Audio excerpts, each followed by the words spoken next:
Ayan. Ayun na. Magandang umaga mga bata. Nakikita niyo ba ang dala-dala ko ngayon? Tama. Ang dala-dala ko ngayon ay mga kagamitan na ginagamit natin sa pagluluto. Nakakita na ba kayo ng taong nagluluto? Ano kadalasan ang niluluto sa inyong bahay? Tama mga bata. Ang kadalasang niluluto sa ating mga bahay ay mga pagkain tulad ng ulam at kanin. Ngayon, ay may inihanda akong, wait lang. Ang layo ng table. Pwede ilapit-lapit mo yung yung ngayon na chair. Pwede ngayon.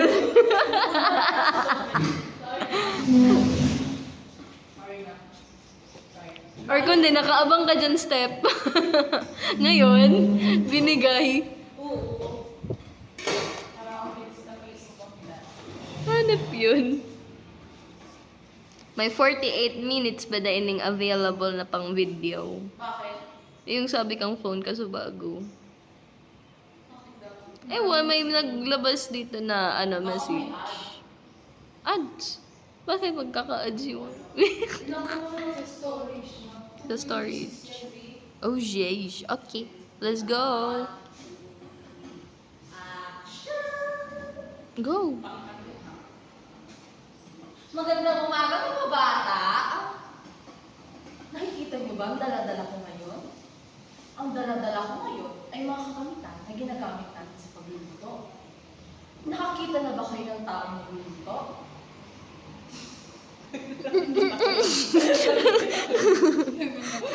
Yung lamok nakita rin dito, be. Sorry na pa. May lamok. Yung lamok pati nakikita sa camera. Ang laki din. Yung lamok.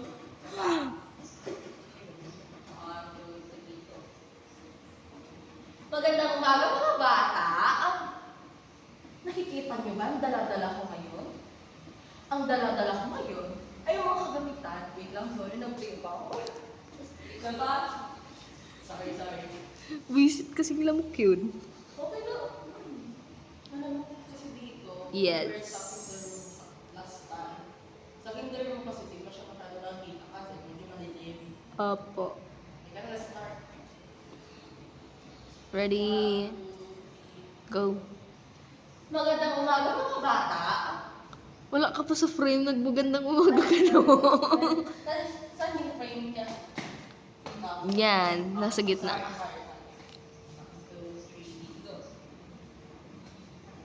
Magandang umaga mga bata. Nakikita niyo ba ang dala-dala ko ngayon?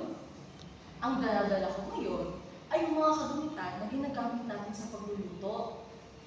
Nakikita na ba kayo ng taong nagluluto? Ano kadalasan ang niluluto sa inyong mga bahay? Tama mga bata. Ang kadalasan ng niluluto sa ating bahay ay mga pagkain tulad ng kanin at ulam.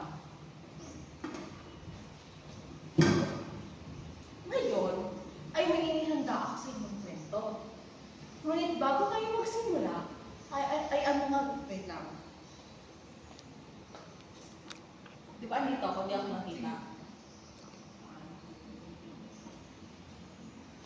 Ngayon, ay may inihanda akong kwento. Ngunit bago tayo magsimula, ay ano nga ang dapat at di dapat natin gawin kapag tayo nagkukwento? Ang dapat at di dapat natin gawin kapag ako ay nagkukwento, ay dapat nakikinig kayo sa akin. At dapat hindi kayo nakikipag-usap sa inyong katabi. At dahil nakahanda na kayo, ay sisimulan ko na ang ating pagkukwento. Noong isang araw, ay tinulungan ko si nanay na maghanda ng aming pananghalian. Pinahanda niya sa akin ang kaldero na may lamang bigas at kanin. At sinindihan niya ang kalan. Alam niyo ba mga bata kung ano ibig sabihin ng kalan?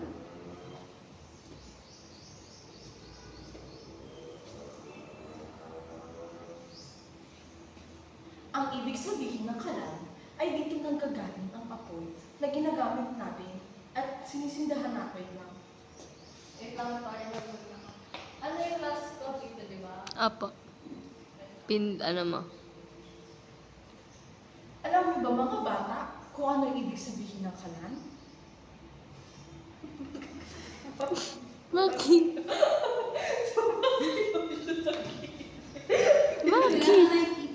Sabi niya, nadidistract ko. Sige, mama. Sorry. Alam niyo ba mga bata kung ano ang ibig sabihin ng kalan?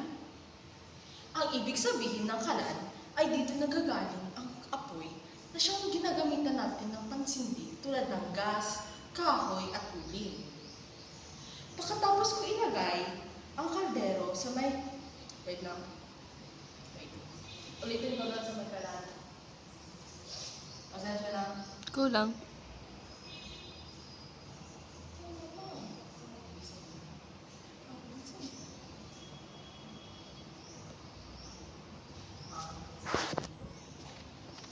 Saan ako iikot?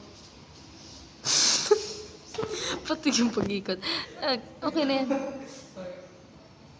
Alam niyo ba mga bata kung ano ang ibig sabihin ng kalan?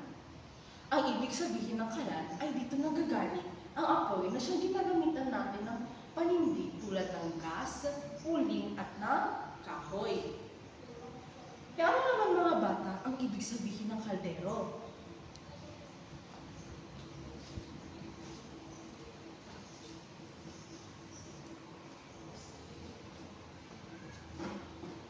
Ang ibig sabihin ng kaldero ay katulad nito.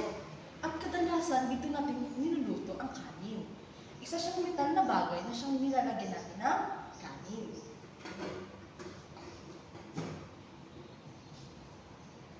Pagkatapos yung ilagay ang kaldero sa kalan, ay kumuha si nanay ng isa pang lutuan upang igisa ang bawang at sibuyas gamit ang siyansi. Ang ibig sabihin ng siyansi ay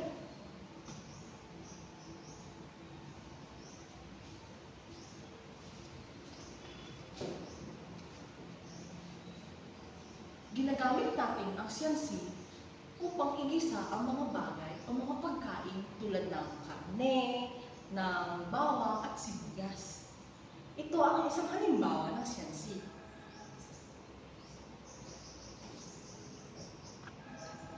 May hula ba kayo mga bata kung ano ang lulutuin ni nanay? Ang lulutuin ni nanay ay sopas dahil may trangkaso ako. Kung kaya, magluluto si nanay ng sopas. Alam niyo ba mga bata kung ano ibig sabihin ng trangkaso?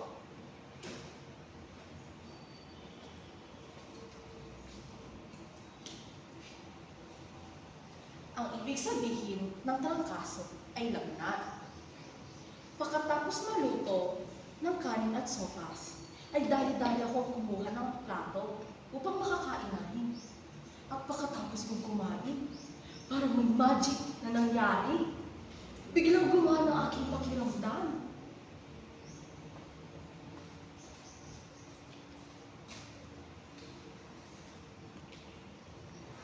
Ang ibig sabihin ng magic ay pangyayaring hindi natin mapapaliwanag.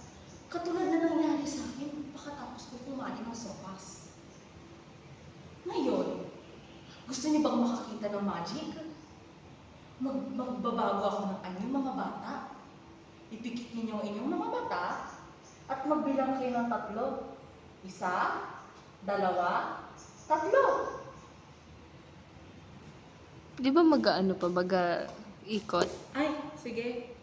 Sige. Kasi nag-ikot si ano eh. Gusto niyo, saan ako magsisimula? Dun sa, gusto niyo ba makakita ng magic mga bata? Gusto niyo bang makakita ng mga magic mga bata? Ngayon, ay wait lang. Gusto niyo bang makakita ng magic mga bata? Ipipikit natin ang ating mga mata at magbibilang tayo ng 3. 1, 2, 3.